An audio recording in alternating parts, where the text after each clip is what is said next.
Teninay fandarana famakiana tenin'Andriamanitra. Arahinao eto amin'ny Aki Radio isan'andro amin'ny 12 ora sasany atoandro. Parole de vie, lecture de la Bible tous les jours sur Aki Radio à 12h30.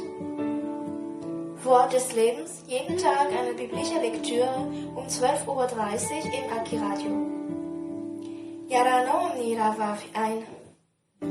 Teninay, teny mahavelona.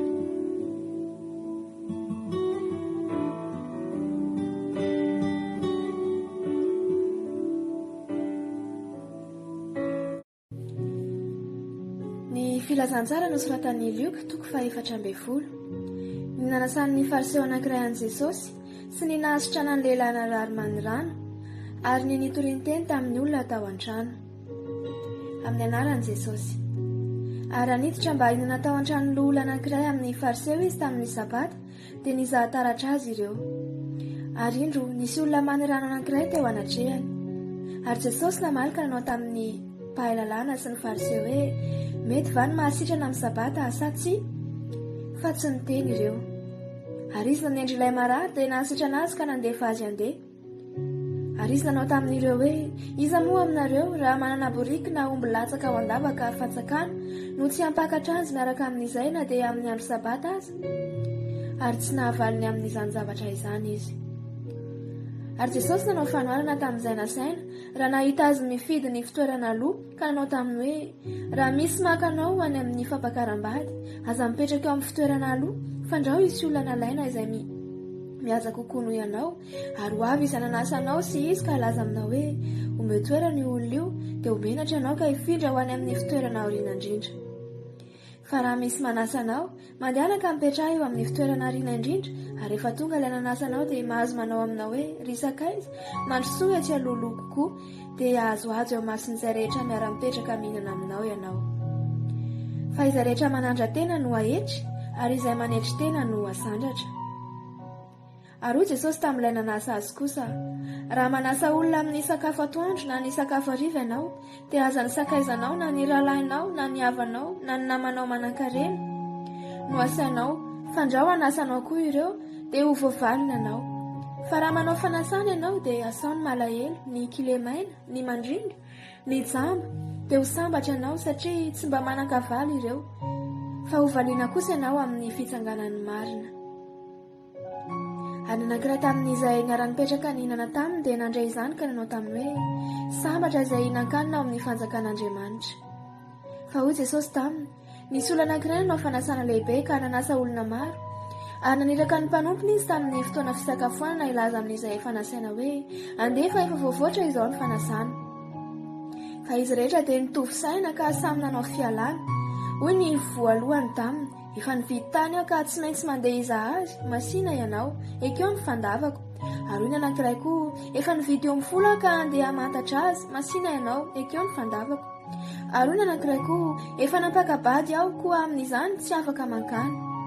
Anohy tonga ilay mpanompo dia nambarany tamin'ny tompony izany, dia tezitra ny tompontrano ka nanao tamin'ilay mpanompony hoe mandana faingana ho eny amin'ny lalambe sy ny sakely-dalana eto an-tanàna ka ampidiro ny malahelo sy ny kilemaina sy ny jamba ary ny mandringa.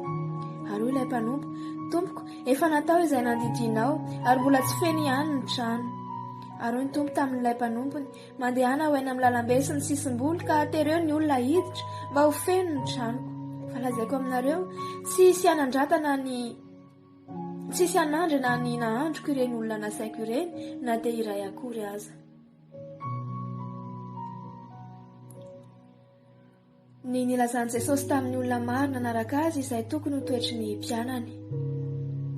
Ary nisy vahoaka betsaka niaraka tamin'i Jesosy dia nitodika izy ka nanao taminy hoe raha misy manaraka ahy ka tsy mankahala ny rainy sy ny reniny sy ny vadiny sy ny zanany sy ny rahalainy sy ny anabaviny, eny, ary ny ainy koa aza dia tsy azo ekena ho mpianatra izy.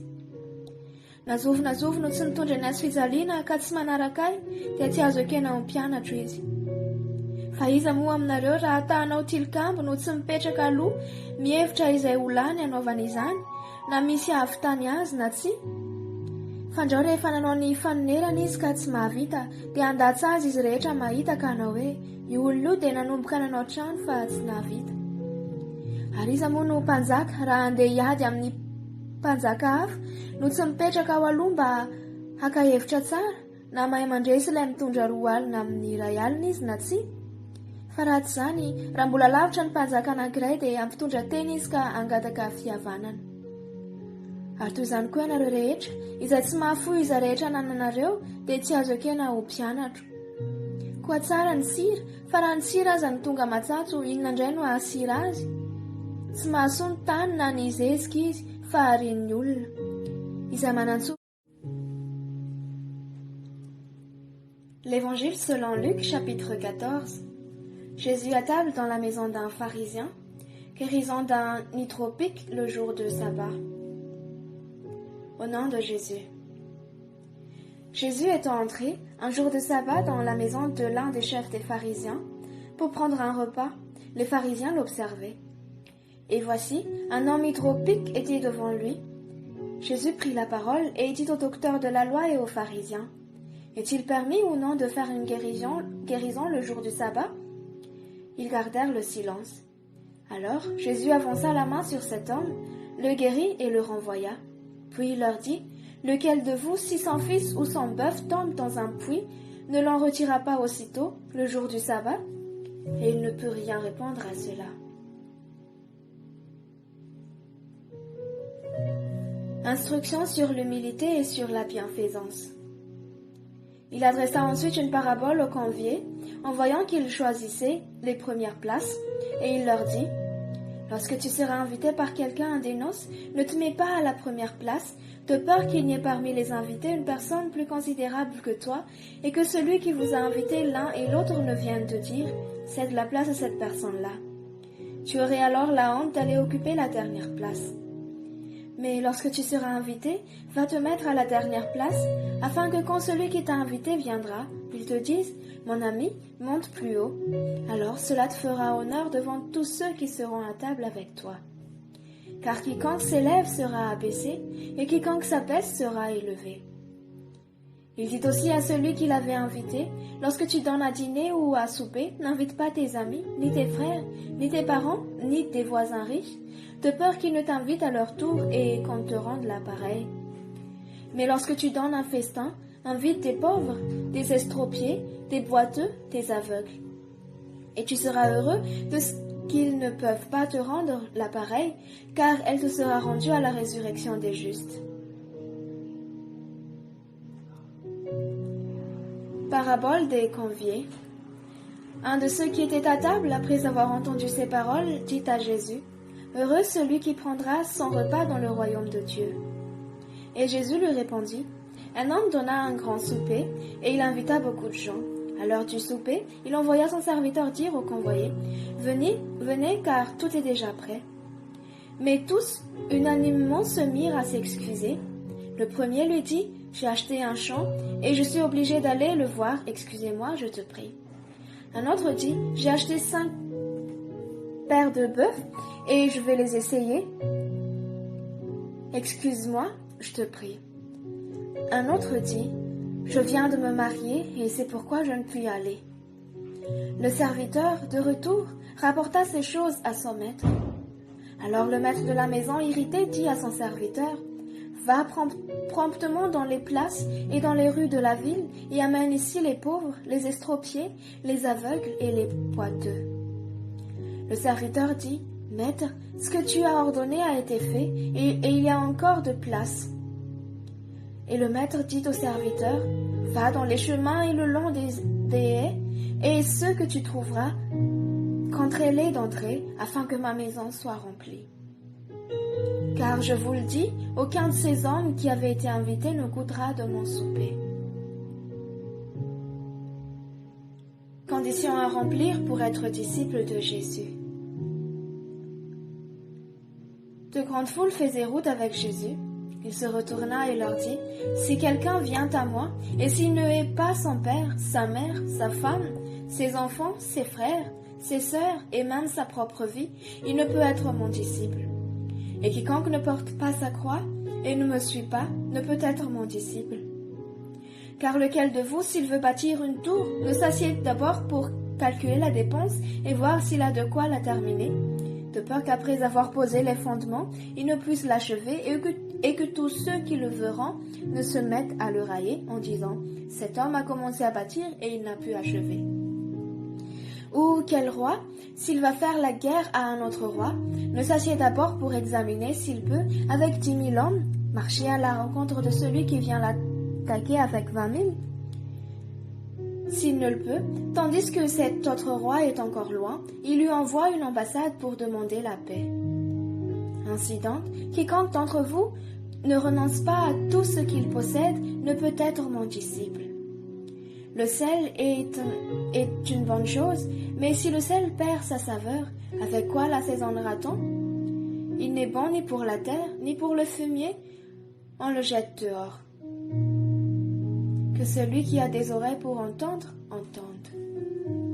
Alléluia.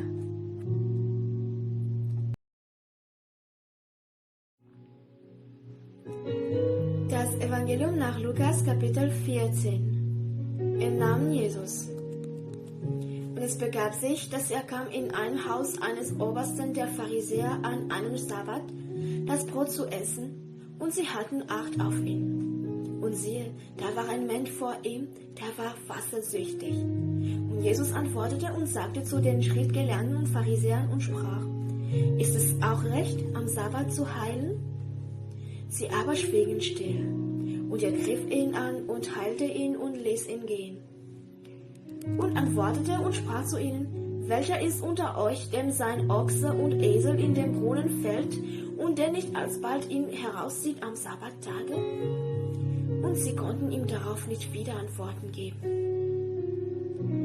Er sagte aber ein Gleichnis zu den Gästen, da er merkte, wie sie erwählten, obenan zu sitzen, und sprach zu ihnen: Wenn du von jemand geladen wirst zur Hochzeit, so setze dich nicht obenan, dass nicht etwa ein Vornehmerer, denn du von ihm geladen sei, und dann komme, der dich und ihn geladen hat, und spreche zu dir: Weiche diesem, und du müsstest dann mit Scham untereinander sitzen.